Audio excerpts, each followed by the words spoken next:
Hola, mi nombre es Andreas y voy a hacer un análisis de imagen de la obra de Kehinde Williams. Kehinde nació en Los Ángeles, California, el 28 de febrero de 1977. Su padre es yoruba, de Nigeria, y su madre es afroamericana. Desde muy temprana edad, Willie fue motivado por sus padres a estudiar artes, para así mantenerlos fuera de las calles y de la realidad que vivía la comunidad afrodescendiente en Estados Unidos. Sus estudios artísticos inician desde la secundaria en la Escuela de Artes del Condado de Los Ángeles, para luego así recibir su licenciatura del Instituto de Arte de San Francisco en 1999. Por esta época tenían una gran influencia por parte de los pintores Gainsborough y Constable. Siempre predominaba una notable inspiración por los retratos y las pinturas renacentistas y barrocas, sin dejar de lado la visión contemporánea que había adquirido en sus años de estudio. Su primera exposición, Passing Posing, en la Hoffman Gallery de Chicago en 2005, fue impulsada por el comerciante de arte y curador Jeffrey Deitch, quien lo acompañó y representó durante 10 años. Bueno, para ponernos en contexto y entender la obra de Kehinde, debemos hablar sobre la realidad de la guerra de desigualdad y racismo que atacaba a Estados Unidos en la década de los 80s y 90s. Recordemos que después de la derrota de los estados del sur en la Guerra Civil de 1865, se crearon una serie de leyes que permitían discriminar dentro de la legalidad a las personas negras, manteniendo la idea de que las oportunidades ofrecidas a ambas razas eran iguales. Estas leyes, nombradas con el título de Separados pero Iguales, da inicio a una guerra silenciosa y de atropello para la comunidad negra. Por dar un ejemplo, los hospitales y muchos lugares públicos estaban marcados con letreros que decían Color Only o Solo Color, dando así a entender cuáles lugares eran aptos para los afroamericanos y cuáles no. Estos espacios normalmente estaban más desgastados y abandonados que los de los norteamericanos, y no siendo suficiente, la educación pasó a formar parte de la discriminación, delimitando las oportunidades de aprendizaje y logrando así que los trabajos menos calificados fueran ocupados por afrodescendientes. Y esto por dar un ejemplo del inicio del racismo en Estados Unidos. Retomando el contexto de la época de los 80s y 90s en la que Kehinde vivía, fue un periodo lleno de guerra y desigualdad. La Marcha del Millón de Hombres fue una gran reunión de afroamericanos en Washington el 16 de octubre de 1995 que luchaban y exigían por sus derechos. Y es aquí donde Kehinde empieza a cuestionarse por la representación de las fotos policiales que se realizaban a manera de retrato en los informes. Previamente ya había fijado su interés por las formas de representación en los antiguos retratos de la aristocracia europea. Los detalles y adornos que acompañaban al personaje le llamaban mucho la atención, así que decide dar vida a los retratos policiales y a las fotografías donde normalmente se opaca a la comunidad negra por sus prejuicios sociales. En el 2020 sucede un hecho que estremece a la comunidad negra nuevamente, y es la muerte de George Floyd como resultado de un abuso policial. Este hecho desata en Kehinde la necesidad de reinterpretar la historia de su cultura afroamericana, reinterpretar los cuerpos negros de una manera diferente, escarbar en la historia las representaciones religiosas del Cristo caído, de soldados asesinados y escenas que no mostraban posturas dominantes, entendiendo así el lenguaje de lo sagrado al pasar el tiempo.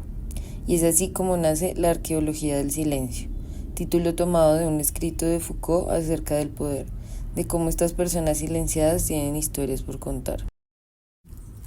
Los detalles de la ropa y la cotidianidad con la que logra representar a personas previamente fotografiadas da continuidad a la vida de estos seres. Insiste intensamente en el nuevo inicio en medio de la crisis y la desesperanza. La posición del personaje en algunas de sus piezas hace que se empiece a tomar en serio a cada individuo por su valor propio. Los detalles de su ropa, las marcas que utilizan, los peinados y todo tipo de simbolismos dados del siglo XXI aportan un enaltecimiento de lo real y valioso en cada retrato. Ahora es posible volver atrás y contar muchas historias que quizás nunca quisieron o pudieron ser contadas, dándole un nuevo giro y una nueva luz para ser escuchadas, esta vez siendo escuchadas por la población, siendo capaz no solamente de crear una declaración política y social, sino de contar una historia personal mucho más poética y espiritual, que hable de ese lazo entre los históricos monumentos europeos y esos históricos monumentos de los jóvenes negros que cuentan su deseo de ser vistos y sentirse vivos. Esta pieza hace parte de la obra La arqueología del silencio, que se encuentra actualmente expuesta en el Instituto de Arte de Minneapolis.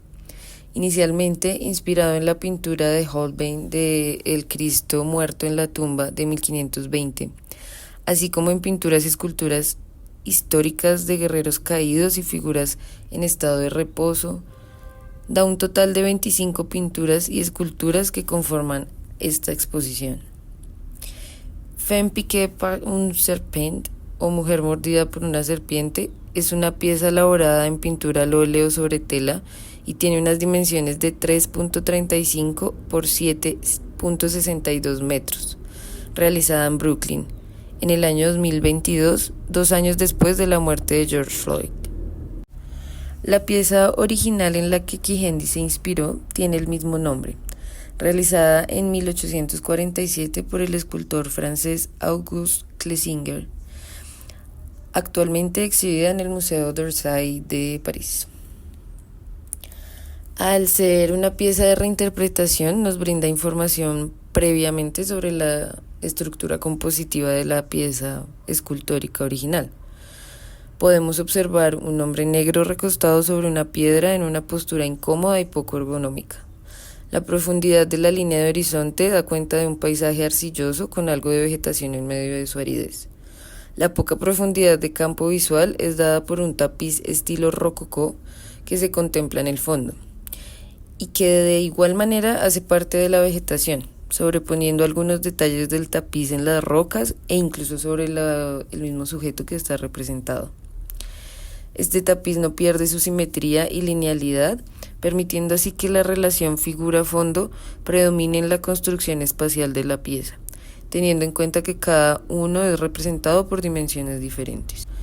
El tratamiento técnico de la pintura es totalmente homogéneo y orgánico, permitiendo que la luz focalizada manejada en la composición permita un recorrido lumínico y aporte a la lectura tridimensional de la pintura. Esta distribución de la luz genera también un realce marcado en los valores cálidos que la componen en su totalidad. El diseño textil de África Occidental y el Sea Foam Green de una muestra de color de Martha Stewart son algunos de los referentes que Kigendi tomó para decidir su pincelada y proceso técnico que tanto lo caracteriza. El peso compositivo de la imagen nos lleva indudablemente a concentrar la mirada a una perspectiva lineal. Aún así, por la relación de tamaño que tiene el sujeto con respecto a los demás elementos, hace que los cuadrantes inferiores contengan toda la fuerza de la pieza. El sujeto se encuentra totalmente fuera de su situación real y puesto en un paisaje ajeno a su realidad. Esto lo podemos interpretar por la ropa que tiene el sujeto. Detalle muy importante para Kigendi que previamente habíamos mencionado en el video. Es natural pensar que la pintura tiene una connotación irreal. Los detalles que vincula Kigendi al elegir una postura para un modelo que saca totalmente de su historia y lo transporta en el tiempo, la mezcla en épocas e historias y hasta la saturación de los colores. Para mí, la colección de la arqueología del silencio y en especial esta pieza nos invita a cuestionarnos sobre la vida de las personas allí retratadas. Permite dar una lectura inusual por sus posturas y el uso de los colores tan predominantes que Kigendi nos muestra. En definitiva, enaltece a la comunidad afrodescendiente y brinda el poder y la resistencia que los ha caracterizado a lo largo de su historia. Este poder que no debe ser ejercido de un nivel social a otro, sino que debe estar presente en todos los niveles de la sociedad. Las relaciones de poder invitan a un discurso y de esta manera es posible la resistencia. Así que Kijendi continúa dando vida a lo que en algún momento fue silenciado.